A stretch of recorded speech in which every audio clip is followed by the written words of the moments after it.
Hello viewers, আসসালামু আলাইকুম। তো নতুন আরেকটি ভিডিও নিয়ে চলে আসলাম আপনাদের মাঝে। দেখুন বন্ধুরা, আঁখি কিন্তু কত খুশি বড় বাসা নিতে পেরে, আর আয়াস বাবুও কিন্তু অনেক অনেক খুশি এত বড় বাসা নিয়ে। আসলে আগে ওরা যে বাসাটায় থাকতো, বাসাটা এত ছোট, আর তারপরে অনেক অনেক জিনিসপত্র রাখায় বাসাটার ভিতরে জায়গা হয়ে গেছিল অনেক কম। আয়াস বাবু কিন্তু ওখানে সুন্দর মতো খেলতে পারতো না। তাছাড়া ওর মার কিন্তু কাজের জন্য বাইরেই বেশি সময় থাকতে হয়।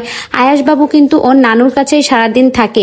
একটা ছোট বাচ্চা সারাদিন কি বাসার ভিতরে অল্প জায়গার ভিতর থাকতে পারে? তার একটু বাইরে যেতে মন চায়। যদি বাইরে না নিয়ে যাওয়া হয়, সেই ক্ষেত্রে কিন্তু একটু বড় বাসা হলে ওর খেলাধুলা হাঁটাচলায় একটু সুবিধা হয়।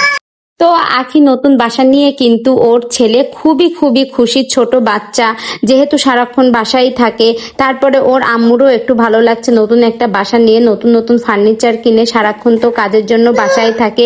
কিছুদিনের জন্য কিন্তু ওর মা একটু ছুটি নিয়েছে আয়াসকে সময় দেওয়ার জন্য। তাছাড়া নতুন বড় বাসা এলোমেলো হয়ে আছে, ওর নানু তো একা আয়াসকে নিয়ে পারবে না, তাই ওর মা কিছুদিনের জন্য কাজে থেকে একটু বিরতি নিয়েছে যাতে ঘরটা একটু সুন্দর মতো গোছাতে পারে। তো মা ছেলে কিন্তু দুজনেই খুশি বড় বাসা নিতে পেরে। তাছাড়া কিন্তু একদিন বলেছিল যে শুধু বাসা দেখে, বাসা তো নেয় না, ফার্নিচারের দোকানে গিয়ে ঘুরে বেড়ায়, ফার্নিচার তো কেনে না। তো দেখুন এবার সবার মুখে ঝামা ঘুষে দিয়ে কিন্তু আঁখি বড় বাসা নিল, নতুন নতুন ফার্নিচার কিনে তুললো।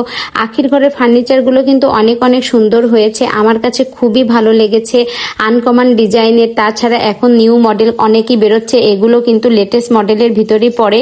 তো ভালোই লাগছে আঁখির ঘরের ফার্নিচার গুলো আমার কাছে। আপনার কাছে কেমন লাগছে কমেন্ট করে জানাবেন। ভিডিওটি ভালো লেগে থাকলে একটা লাইক করে আমার পাশেই থাকবেন।